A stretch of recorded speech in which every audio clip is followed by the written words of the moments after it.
In 1980, when the NBA first introduced the three-pointer, there were just 3 players who shot over 40% from deep. In 2021, there were 50 such players. We live in the three-point era, and shooting has clearly become the most valuable basketball skill. In this video, we'll go over some interesting shooting statistics, compare the numbers across different eras, and name the best shooters of each NBA decade.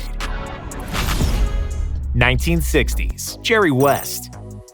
Like his mentee Kobe Bryant, Jerry West was obsessed with basketball, and he was never satisfied with his performance, no matter how good he played. I missed only 1 shot in the game. I made all the free throws. I had 14 rebounds and 12 assists. I think I scored 40 points. After the game, all I could think about was how I could have missed that one layup. Jerry West. It's almost unbelievable how someone so self-critical could be almost immune to pressure in games and become a cold-blooded scoring machine. Jerry was hitting from every spot on the floor, averaging 27 points per game over a 14-year career that began in 1960. The most famous shot of his career was a Hail Mary against the Knicks in the 1970 finals. The Lakers trailed by 2 with a few seconds remaining, and West made a 60-foot jumper from his half court and forced the game to overtime. Of course, the three-point shot wasn't yet invented. If it were, West's shot would be one of the best game winners in NBA Finals history. After the game, Knicks point guard Walt Frazier said, "That man is crazy. You should have seen his eyes. He really believed he was going to make a shot from that distance."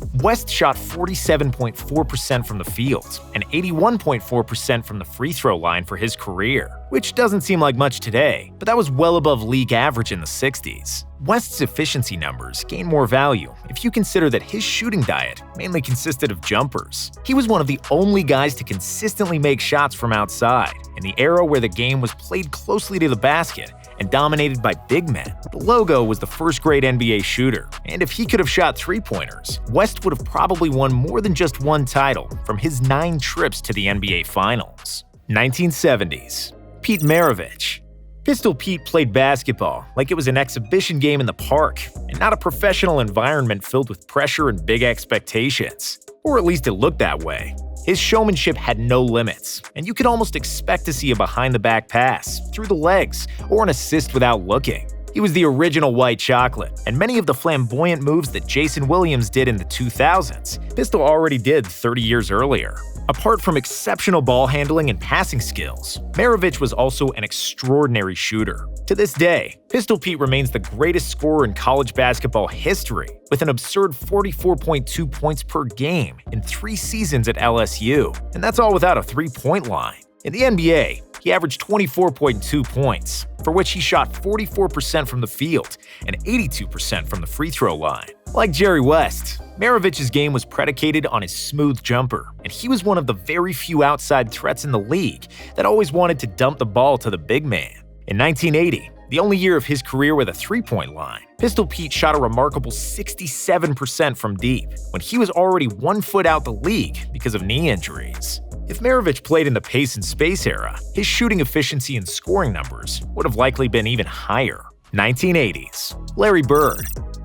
When the NBA adopted the three-pointer in the 1979-80 season, many teams and players viewed the three as a publicity stunt. Larry Bird, the Celtics rookie, was amongst them, despite thinking that the line drawn out 23 feet and 9 inches from the basket was unnecessary. Bird soon proved to be the deadliest marksman from deep. In the birth year of the three-pointer, the average team took just 2.8 three-pointers per game, and Bird was one of 11 players that year that shot over 30% on three-pointers, and one of those 3 that shot over 40%. It makes it even more impressive when you know that Bird never practiced three-pointers, and there were no drawn plays for the deep ball. Larry eventually won 3 straight three-point contests, with most notable being the 1988 contest, when he came into the locker room and asked his opponents which one of them was finishing second, and then, without even taking his jacket off, he'd go on to prove his words and win the thing. In 897 games of his career, Larry made 49.6% of his shots, including 38% for 3 and 89% from the free throw line. He's one of 9 NBA players in the super rare 50-40-90 club, an unofficial stat for players who shot 50% from the field, 40% on threes, and 90% from the free throw line. Larry's incredible shooting prowess gave birth to one of the meanest trash-talking stories in NBA history. Because he was so confident in his shot, Larry would often say what he was going to do to his opponents and then do it. In the 1986 season, he shot an entire game with his left hand just because he was bored and needed new challenges. He ended up with 47 points. Or that one time against the Phoenix Suns, when the Celtics were down by 2 with seconds left on the shot clock. During the timeout, Bird just walked to the Suns bench and told them, "Yeah, I'm just gonna bust a 3 on you guys and go home. I'm tired of this." Of course, that's exactly what happened, and that's why Larry was called Legend, and why he was the best shooter in the 80s. 1990s. Reggie Miller. Reginald Wayne Miller was born to shoot. Due to his slender frame, he couldn't dominate the court with his body when he was younger. And even his older sister Cheryl used to beat him one-on-one. Granted, she was one of the best female basketball players ever. Reggie had to find his spot on the court with his shooting. So when he grew into a 6'7" guard with a long wingspan and with a sniper in his hands, there was trouble. In the 90s and early 2000s, Miller was considered the best shooter who ever played, a title that he earned through the number of threes he was making, his efficiency, and numerous clutch shots in the playoffs. Reggie was so good in the clutch that the final moments of the Pacers games were dubbed Miller time because everyone expected Miller's incredible shot-making to save the day. 8 points in 9 seconds against the Knicks in 1994, game winner after he pushed Jordan away in 1998, and a 40-foot buzzer beater against the Nets in the 2002 playoffs are some of the highlights from his storied career. Miller is also one of those 9 players to join the 50-40-90 club, and has made 2,563 pointers in his career, an NBA record at the time of his retirement in 2005. Apart from threes, Reggie led the league in free throw percentage 5 times, and with 89% from the charity stripe, he's currently number 12 in all-time free throw accuracy. Honorable mention for the best shooter in the 90s goes to Dražen Petrović, a Croatian shooting guard who Miller himself praised in 2012 as the best shooter ever. Due to his tragic passing at the age of 28, Dražen played just 4 years of NBA basketball, but his career field goal percentage is over 50%, a rarity for a guard, and his 44% for 3 is still in the top 5 ever in three-point accuracy. 2000s. Ray Allen. Ray Allen did everything that Reggie Miller did in the 90s, but he turned it up a notch and set the bar a little bit higher. Ray averaged more points than Reggie in his prime. He set the NBA Finals record for threes in a game and won the title in 2008, something that Miller was never able to do. And then in the 2013 Finals, Ray lived up to his nickname, and just like Jesus, he saved Miami in Game 6 with one of the most clutch and most memorable three-pointers in NBA history. And although this is somewhat subjective, Ray Allen had one of the prettiest jump shots in NBA history. At the time of making this video, his 2,973 career threes are still an NBA record for three-pointers made, a record that will soon be broken by the next person on the list.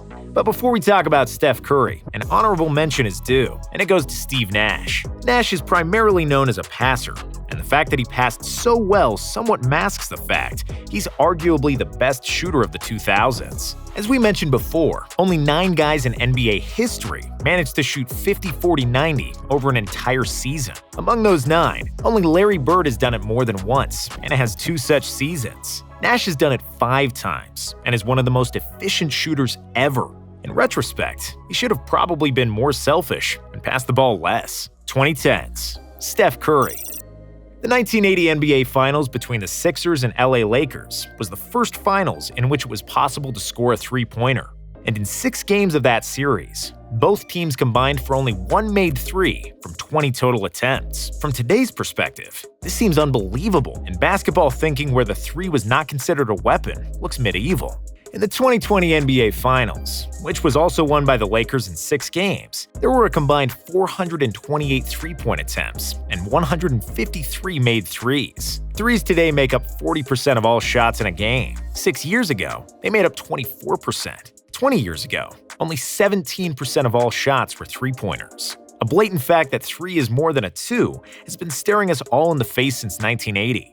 But it wasn't until 2015 that the 3 became a widespread tactic, and it was all because of one man and one team. That man was Steph Curry, flanked by his splash brother Klay Thompson and the rest of the Golden State Warriors. They were the first quote-unquote jump shooting team that won the NBA title. In 2016, They mopped the floor with the rest of the league when they won an NBA record 73 games with their pace and space basketball. Steph and Klay began shooting and making the number of threes never seen before, which started the three-point revolution and changed basketball forever. Curry made 402 threes in the 2016 regular season, which is just one of many shooting records he broke. Steph is soon going to surpass Ray Allen as the all-time leader in three-pointers made. He's the all-time leader in career free throw percentage, and he's 7th all-time in three-point accuracy. Without any doubt, he's the best shooter to ever play.